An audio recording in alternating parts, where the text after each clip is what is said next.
अथ श्रीमहालक्ष्मी कवचम् श्रीगणेशाय नमः। अस्य श्रीमहालक्ष्मी कवचमन्त्रस्य ब्रह्मा ऋषिः गायत्री छन्दः महालक्ष्मीर्देवता महालक्ष्मी प्रीत्यर्थं जपे विनियोगः। इन्द्र उवाच समस्तकवचानां तु तेजस्वी कवचोत्तमम् आत्मरक्षन्मारोग्यं सत्यं त्वं ब्रूहि गृह्स्पते।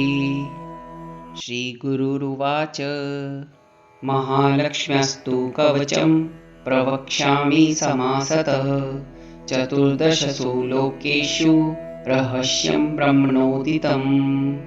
ब्रह्मोवाच शिरो मे विष्णुपत्नी च ललाटं रततोद्भवा चक्षुषी सुविशालाक्षी श्रवणी सागराम्बुजा घ्राणं पातु वरारोहा जिह्वा माम्नायरूपिणी मुखं पातु महालक्ष्मीः कण्ठं वैकुण्ठवासिनी स्कन्दो मे जानकी पातु भुजो भार्गवनन्दिनी बाहू द्वौ द्रविणी पातु करो हरिवराङ्गना वक्षः पातु च श्रीदेवी हृदयं हरिसुन्दरी कक्षीं च वैष्णवी पातु नाभिं भुवनमात्रका कटिं च पातु वाराही शक्तिनी देवदेवता उरु नारायणी पातु जानुनी चन्द्रसोदरी इन्दिरा पातु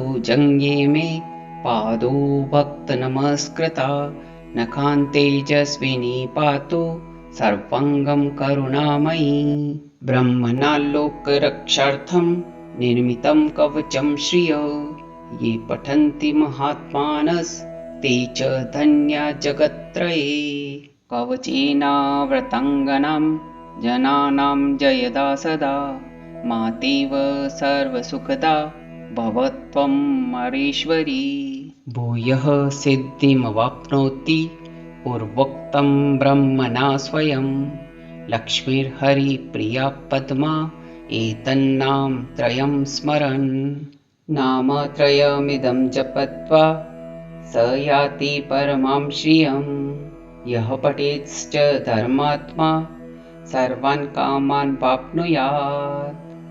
इति श्रीब्रह्मपुराणे इन्द्रोपदिष्टं महालक्ष्मी कवचं सम्पूर्णम्।